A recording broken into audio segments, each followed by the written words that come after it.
সাধারণ একটি ছেলে নিজের ভালোবাসার জন্য দেশের সবথেকে সুরক্ষিত কারাগার থেকেও পালানোর জন্য চেষ্টা করে, ভয়ঙ্কর পরিকল্পনা ব্যবহার করে। এতে আমরা দেখতে চলেছি একটি ছেলে ভালোবাসার জন্য কত কিছু করতে পারে, কত বড় জীবনের ঝুঁকি নিতে পারে। ভালোবাসায় জয়ী হওয়ার জন্য নিজের জীবনও বাজি ধরতে পারে। ছেলেটি নিজের ভালোবাসার উপরে একজনের কুনজর পড়াতে তাকে মেরে ফেলে। এরপরে কারাগারে যাওয়ার পরে নিজের ভালোবাসাকে আবার বাঁচানোর জন্য সেখান থেকে পালানোরও পরিকল্পনা করে। কিন্তু দেশের সবথেকে সুরক্ষিত কারাগার থেকে পালানো কি এতটাই সহজ? না, একদমই নয়। এটি করার জন্য তাকে পদে পদে বিপদের সম্মুখীন হতে হয়। তবে শেষে কি হবে? সে কি এখান থেকে পালাতে পারবে? তার ভালোবাসার সাথে বাকি জীবনটুকু কাটাতে পারবে? এই সমস্ত কিছুই দেখতে চলেছি আজকের এই গল্পটিতে। তো hello friends, welcome to Kumar explanation.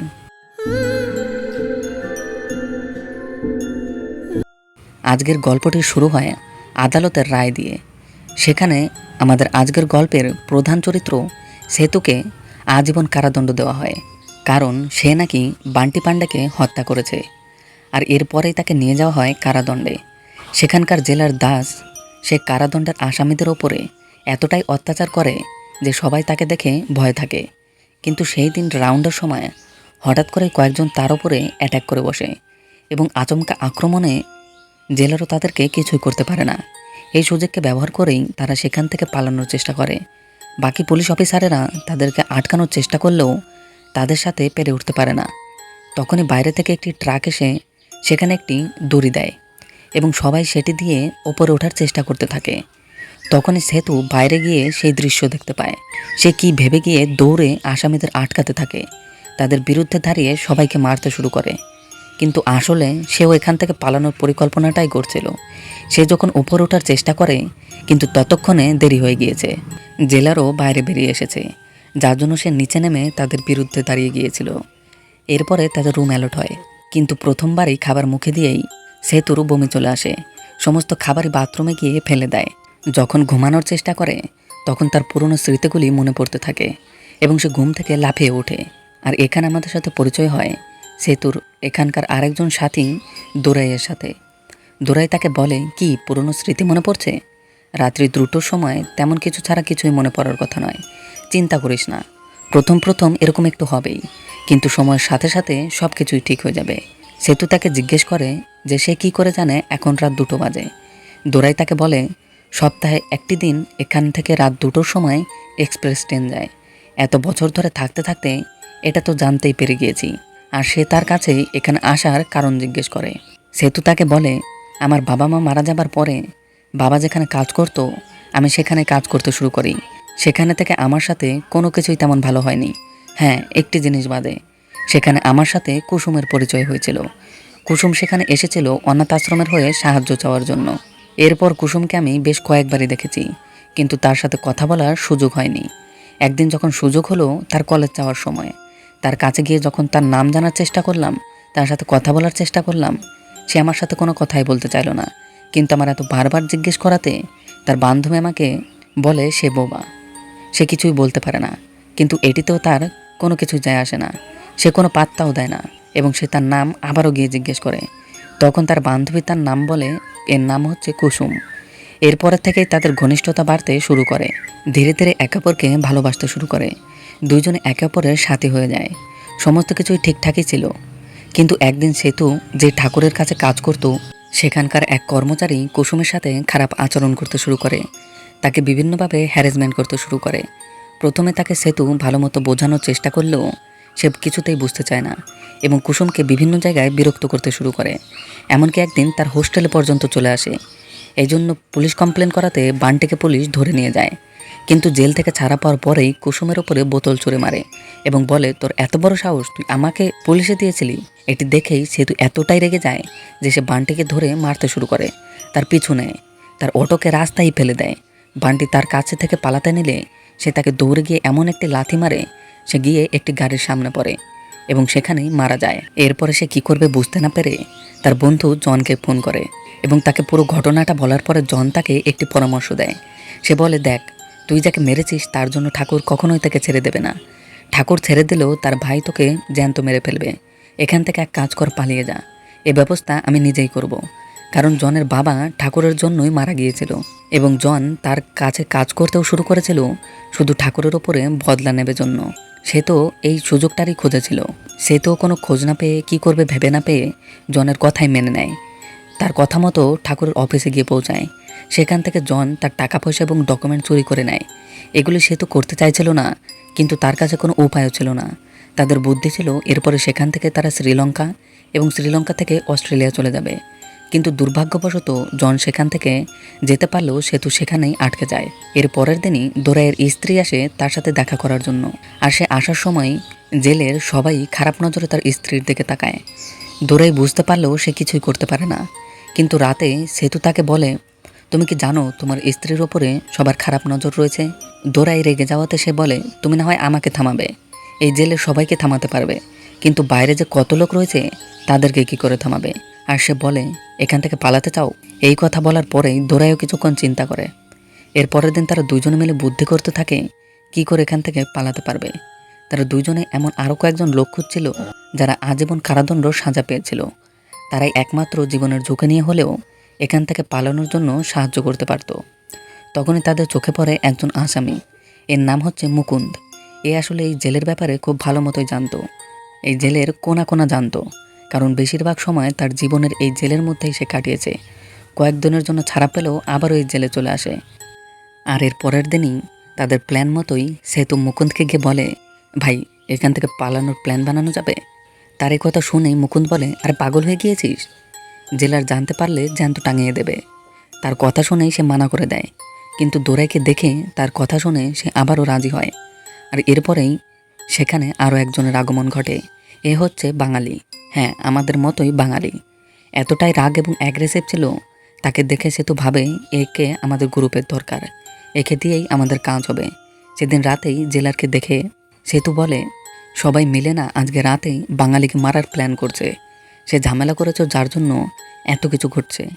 এটি হলে আপনার জেলের কি নাম হবে? এছাড়া আপনার বিরুদ্ধেও তারা ষড়যন্ত্র ঘটাচ্ছে। আপনি যদি চান তাহলে তাকে আমাদের রুমে অ্যালট করতে পারেন, আমরা বাকিটা দেখে নেব। জেলার এটি না চাইলেও তার কথাতে তার রাজি হতে হয় এবং বাঙালিকে তাদের সেলেই শিফট করে। অন্যদিকে মুকুন্দ যেহেতু অন্য রুমে ছিল, সেই জন্য সে প্ল্যান করে তার নিজের রুমের দুজনের সাথে ঝামেলা পাকায়। জেলার যখন তাকে জিজ্ঞেস করে তখন সে বলে, এরা তাকে মারতে চায়, কোনো কারণ ছাড়াও তাকে মারতে উঠে পড়ে লেগেছে, তাকে যে কোনো সময় মেরে ফেলতে পারে। তাদের সাথে কিছুতেই থাকতে চায় না। আরও কিছু রিকোয়েস্টের পরে জেলার তার কথা শুনে নেয়, তার রুম শিফট করে দেয়। এরপরে এখন তারা চারজন একই সেলে চলে এসেছিল এবং তাদের ছেড়ে আরও একজন ছিল যে কিনা পাগলের মতো আচরণ করত। একে নিয়ে তারা কি করবে বুঝে উঠতে পারছিল না, যার জন্য সেতু গিয়ে তাকে বলে, দেখ তুই যে পাগলের নাটক করছিস এটা আমি ভালো মতোই জানি। এই নাটক করে কোনো লাভ নেই আমার সামনে। তুই যদি আমাদের মতো রাজি থাকিস তাহলে সমস্ত কিছু ঠিক আছে। তাহলে একটি শর্ত রয়েছে, তুই যে তোর হাফ মেন্টালগিরি দেখাতি সেটি বাদ দিয়ে এখন থেকে ফুল মেন্টাল হয়ে যা। আর এরপর থেকে শুরু হয় তাদের আসল কাজ। বাথরুমের বড় একটি গামলায় জল ভর্তি করে রাখতো, সেটি সরিয়ে তার নিচেই গর্ত করতে শুরু করে। সেখানে খনন কাজ শুরু করে, কিন্তু তার আওয়াজ বাইরে যাবার জন্য তারা বুদ্ধি করে মুকুন্দ পুলিশকে অফিসারকে বলে গান চালানোর জন্য। খননের পরে তারা যে মাটি উঠাচ্ছিল সেই মাটি জল দিয়ে ধুয়ে বাথরুমে ফেলছিল, যাতে পাথরগুলো সেখানে দিয়ে সেটি জ্যাম না হয়। এবং হঠাৎ করে যদি পুলিশ চলে আসতো তাহলে সে পাগলের মতো আচরণ করে বলে দিত। পুলিশও তার কথায় কোনো ধ্যান দিত না। এরকমভাবে কাটতে থাকে দিন এবং খনন কার্য চলতে থাকে, তাদের লক্ষ্যের খুব কাছাকাছি পৌঁছায়। কিন্তু এই ছোট্ট অস্ত্র দিয়ে খনন কার্য খুবই ধীরে হচ্ছিল, যার জন্য পরের দিনে তারা বুদ্ধি করে নারকেল ছোলার সময় সে তো নিজেই পাথরের টুকরো দিয়ে তার পা কেটে এবং সেখান থেকে একটি সাপল তার লুঙ্গির ভেতরে নিয়ে খুঁড়িয়ে খুঁড়িয়ে হাঁটতে শুরু করে। এবং পুলিশ অফিসারের কাছে গিয়ে যখন কাটা পা দেখায় এবং তারাও তার পা দেখে তাকে রুমে পাঠিয়ে দেয়। এরপরে শুরু হয় তাদের আসল কাজ, শুরু করে খনন। কিন্তু তাদের পাশের রুম থেকে একজন তাদের পালানোর ব্যাপারে জেনে গিয়েছিল।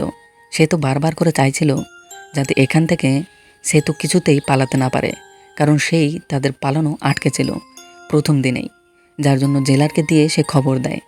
জেলার যখন এসে তাদের রুমের তল্লাশি করে তখন পালানোর জন্য তেমন কিছুই দেখতে পায় না, কিন্তু সেখান থেকে পায় গাঁজা, যা দেখে দোরাইকে মারতে শুরু করে এবং জেলার তাকে সেন্ট্রাল জেলে পাঠিয়ে দেয়। আর তাদের একটি সাথে এখানেই হারিয়ে যায়। এরপর আমরা সেতুর পুরনো গল্প দেখতে পাই। সেখান থেকে সে টাকা নিয়ে পালিয়ে যাওয়ার পরে তার প্রেমিকার কাছে যায় এবং তারা একসাথে সেখান থেকে শ্রীলঙ্কা যাওয়ার পথে রওনা দেয়। কিন্তু তাদের পাসপোর্ট বানানোর জন্য 2 দিন সময় লাগতো, যার জন্য তাদেরকে একটি লুকোনোর জায়গা দেয়। সেখানে তারা দুজনে একসাথে থাকতে শুরু করে, সুন্দর সুন্দর সময় পার করতে শুরু করে এবং একটা সময় দুজনে বিয়েও করে নেয়। এরকমভাবে তাদের সুন্দর সময় কাটছিল। কিন্তু একদিন যখন সেতু নিজেই পাসপোর্ট কালেক্ট করতে যায়, তখন সে পুলিশের কাছে ধরা পড়ে, যার পরে এখানে সে পৌঁছেছে। আর এখানে আমরা জানতে পারি দোরাই সেখান থেকে যাওয়ার পরে এখানে আরও 2 ভাই এসেছিল এবং তাকেও যখন সে এই ব্যাপারে বলে তখন সে রাজি হয়, কিন্তু এর একটি শর্ত ছিল, তার ভাইকেও সাথে নিতে হবে। এটিতেও সবাই রাজি হয় এবং সবাই মিলে আবারও তাদের কাজ শুরু করে। দেখতে দেখতেই তাদের টানেল তৈরির কাজও সম্পন্ন হয়। তারা প্ল্যান করে ফেলে সামনের 15 আগস্টের দিনই তারা এখান থেকে পালাবে এবং প্ল্যান মতো তাদের সবাইকে এখান থেকে পালানোর জন্য শুধুমাত্র 10 মিনিটের সময় রয়েছে। এর মধ্যে রাত 2টোর সময় তাদের ট্রেনটি ধরতে হবে, যার মাধ্যমে তারা এখান থেকে পালাতে পারবে। কিন্তু তখনই হঠাৎ করেই তার পাশের রুমে থাকা তাদের রুমে শিফট হয়। এই বারবার করে চাইছিল যাতে সে তো কোনো রকমে এখান থেকে পালাতে না পারে। তারা সবাই পর এখন মহাচিন্তায়। যাই হোক, পরের দিনই 15 আগস্ট সবাই সমস্ত বুদ্ধি করে নিয়েছে কি করে জেলারের কাছে গিয়ে সমস্ত কিছু ম্যানেজ করা যাবে, যার জন্য সে তো বুদ্ধি করে জেলারের কাছে যায়। সে বলে প্র্যাকটিসের জন্য চেয়ারগুলি স্টেজ থেকে একটু দূরে রাখতে হবে, যার জন্য মাইক সেটও দূরে রাখতে হবে। এই জন্য সে পুলিশকে বলে তাদের পুলিশ গাড়িটি একটু পেছনে নিতে বলে। জেলারও তার কথায় কোনো পাত্তা দেয় না এবং চিন্তা ভাবনা করে না। এবং সেই দিনই সেতুকে মারার জন্য ঠাকুর তার লোকজন পাঠিয়েছিল, যাতে ঠাকুরের চুরি হয়ে যাওয়া 2 কোটি টাকা এবং যে ডকুমেন্টস তারা লুকিয়েছিল তার ব্যাপারে জানতে পারে। এবং ভাগ্যবশত সেন্ট্রাল জেল থেকে সেদিন এসেছিল বাকি সমস্ত কয়েদির সাথে দৌড়াই। তাদের প্ল্যান মতোই সমস্ত কিছু চলছিল। প্রোগ্রামও শেষ হয় এবং রাতে ঠিক 2টোর কিছুক্ষণ আগেই সবাই উঠে পড়ে। এক এক করে সবাই সেখান থেকে পালাতে শুরু করে, টানেলের ভেতরে প্রবেশ করতে শুরু করে।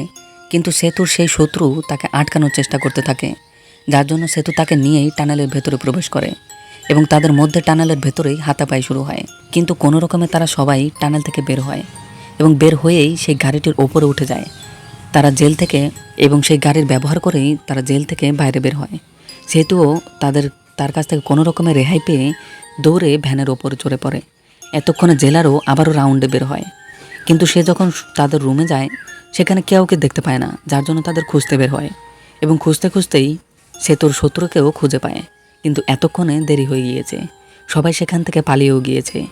পুলিশের হাত থেকে বাঁচার জন্য সবাই এই দিক ওই দিক দৌড়াতে শুরু করে। পুলিশও কম যায় না, তারা করতে শুরু করে এবং তাদের সামনে এসে দাঁড়ায়। কিন্তু এত কিছুর পরেও কেউ ধরা দিতে চায় না, কেই বা ধরা দিতে যাবে। পুলিশের সাথেও হাতাপাই শুরু হয়, মারপিট হয়। কিন্তু একটি জিনিস, তারা একে অপরের সাহায্য করছিল, যার জন্য পুলিশ তাদেরকে কিছুতেই ধরতে পারছিল না। কোনো রকম সবাই দৌড়াতে দৌড়াতে এসে নদীতে ঝাঁপ দেয়। সেতুও জেলারের হাত থেকে বাঁচতে নদীতে ঝাঁপ দিয়ে দেয় এবং তাদের ব্যাকআপ প্ল্যানটি ঠিক এটিই ছিল। কোনো রকমে যদি তাদের ট্রেন ধরতে ভুল হয় তাহলে সবাই মিলে নদীতে দেখবে এবং নদীপথ দিয়ে সমুদ্রে গিয়ে পৌঁছাবে। আর তাদেরকে নদীপথে বাঁচানোর জন্য পৌঁছায় সেই পাগলের ভঙ্গি করা তাদের সেই সাথী। আসলে কিছুদিন আগেই এ রেহাই পেয়ে বাইরে এসেছিল, কিন্তু আসার আগে শেষবারের মতো যখন খাবার খেতে যায় তখন সেতু তাকে এই ব্যাকআপ প্ল্যানের কথা জানায়।